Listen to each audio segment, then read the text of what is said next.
rok, dia rok itu tuh nyelak ke sini dan kemaluannya kelihatan. Waktu itu pakai rok, bukan celana. Bukan, pakai rok. Tapi ada celana dalamnya, melorot. Celana dalamnya itu tidak sesuai yang kayak kita pakai umumnya. Melorot ya di sini. Celana dalamnya itu. Di paha ya, Pak ya? Di paha. Sebetulnya kalau kesaksian kemarin di persidangan PK juga sudah sangat ini ya, sudah sangat tergambar rangkaian peristiwanya. Sudah sangat yakin betul. Apalagi dengan kesaksian-kesaksian yang melihat pertama kali bahwa ketika ditemukan tergeletak, Vina itu menggunakan short atau celana pendek.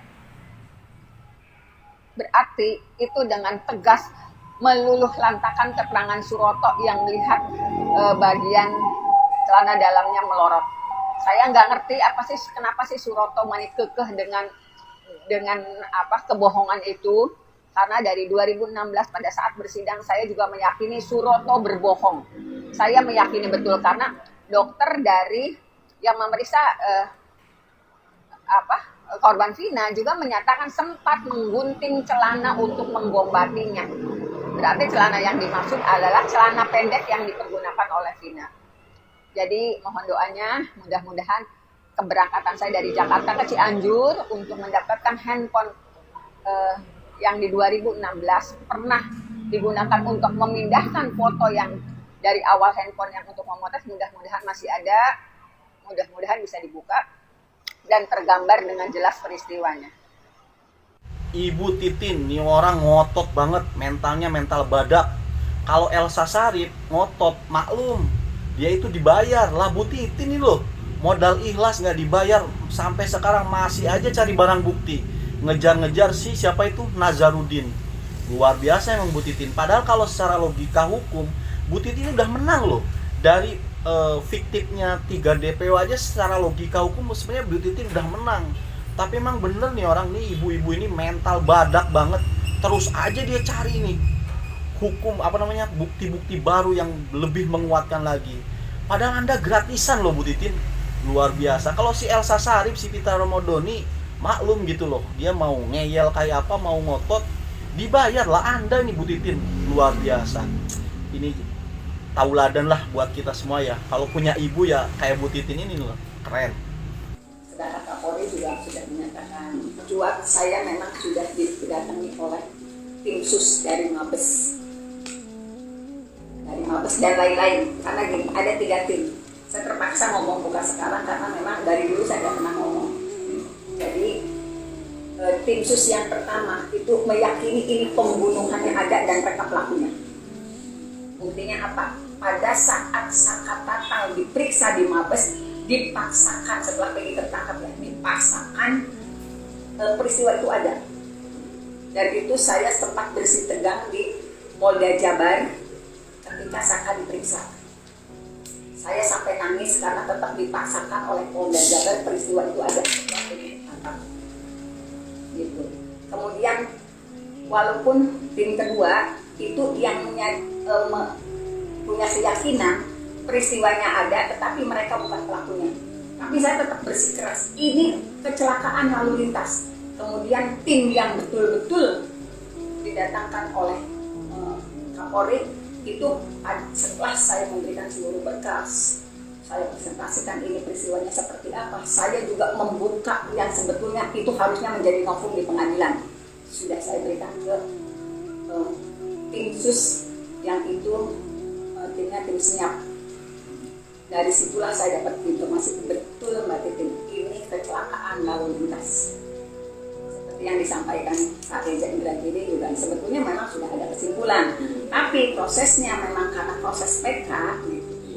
Akhirnya menunggu itu. Terima kasih kepada Bapak Kapolri yang terus-menerus menurunkan tim yang pada akhirnya sudah sampai sebetulnya betul pada kesimpulan 8 terpidana ini tidak pernah melakukan perbuatan yang dituduhkan. Ini kecelakaan lalu lintas. Terima kasih kepada Bapak Kapolri.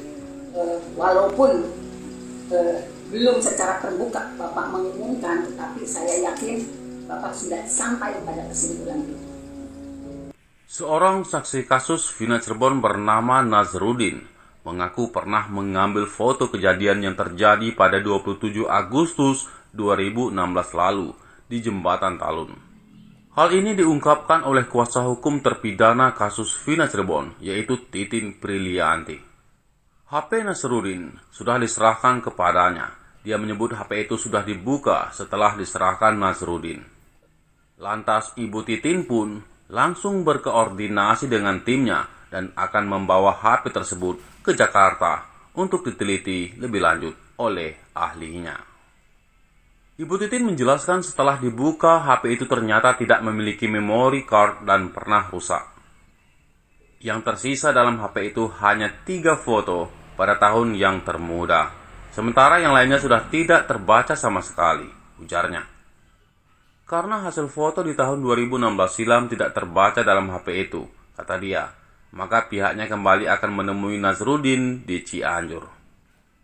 Pasalnya, Nasrudin sempat mengaku pernah memindahkan foto-foto di Jembatan Talun 2016 lalu ke HP lainnya, dan kini HP tersebut berada di Cianjur. Ya, sebetulnya handphone itu sudah dibuka pada malam harinya. Saya menerima handphone itu dari Pak Nasrudin. Kemudian saya berkoordinasi dengan Pak Dedi Mulyadi dan Pak Jutek Bongso. Kemudian tim Pradi menugaskan saya untuk membawa handphone itu untuk dibuka ke ahlinya yang ada di Jakarta. Itulah sebabnya pada hari Jumat ketika Saka Tatal bersaksi, kenapa saya tidak ada di pengadilan negeri. Saya juga waktu itu tahu betul bagaimana psikologi Saka. Sebetulnya waktu Saka bersaksi itu memang kalau sakit banget sih enggak, memang kondisinya sedang tidak nyaman aja, sedang tidak enak badan. Nah, pada saat saya diberikan informasi oleh Pak Yan Huta Barat kalau Saka bersaksi pada pagi harinya, saya telepon Saka dan keluarganya, tetapi ternyata masih tidur gitu.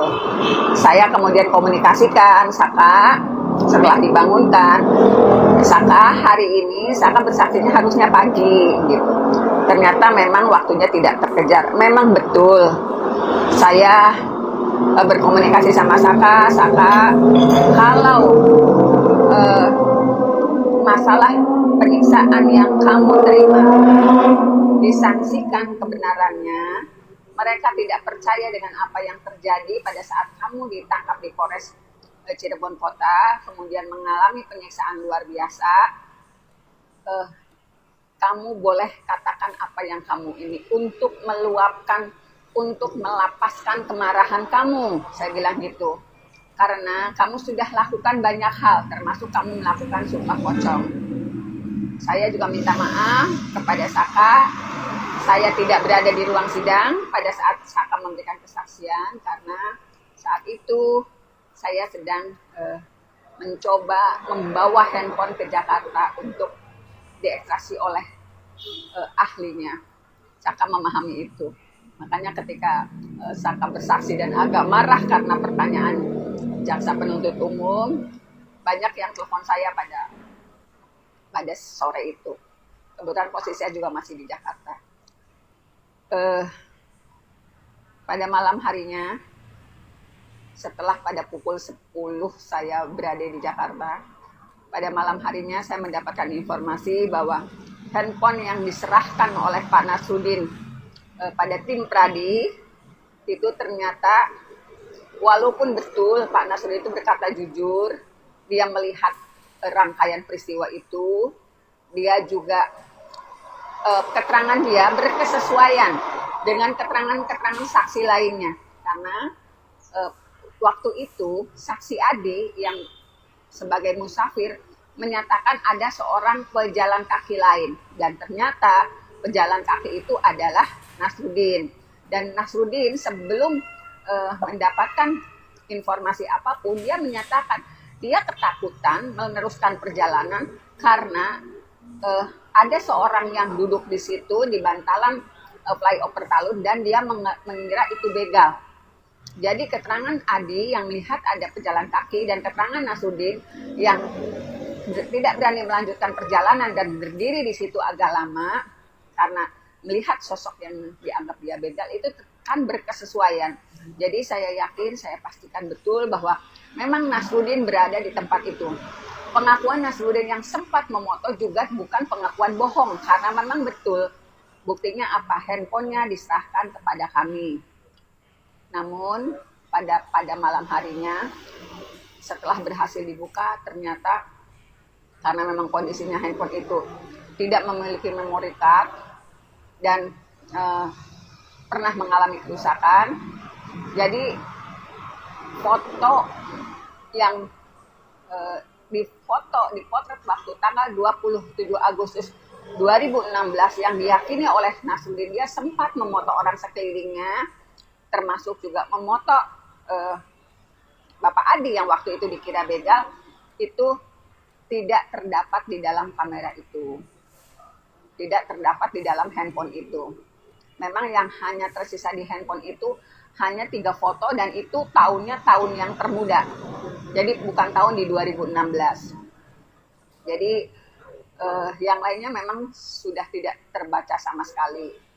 Kemudian karena berdasarkan hasil foto itu yang tidak terlihat di 2016, Nasruddin juga menyatakan sebetulnya dia sempat memindahkan seluruh foto itu kepada handphone lain yang berada di Cianjur. Jadi itulah sebabnya, karena janjinya pada hari ini, harusnya janjinya sih kemarin, cuman karena ada satu dan lain hal saya tidak bisa berangkat ke Jakarta untuk menjemput Nasruddin kemudian pergi ke Cianjur. Hari ini saya berada di Jakarta dari kemarin, maksudnya supaya bisa berangkat pagi-pagi setelah saya menjemput Nasruddin, bisa berangkat pagi-pagi ke Cianjur. Tetapi ternyata ketika saya sudah berada di Jakarta, Bapak Nasruddin menyatakan kalau dia sudah berada di Cianjur sejak kemarin karena ada keperluan yang harus dia selesaikan di Cianjur. Makanya saya berangkat hari ini, setelah sarapan ini langsung ke Cianjur karena sudah janjian Bapak sebelum saya datang ke Cianjur, tolong Bapak jangan pergi dulu, saya khawatirnya Pak Nasruddin punya kepentingan. Kemudian ketika saya sudah sampai di Cianjur, kami tidak sempat mencari handphone itu. Jadi mudah-mudahan ini upaya kami semua untuk bisa menemukan bukti berupa foto yang pernah dipotret oleh Nasruddin, salah satu saksi yang melihat peristiwa di 2016 pada tanggal 27 Agustus. Mudah-mudahan masih ada di handphone yang dia pindahkan foto-fotonya dan sekarang berada di Cianjur. Mohon doanya, saya akan melakukan perjalanan ke Cianjur karena saya juga sekarang sudah posisi di Jakarta.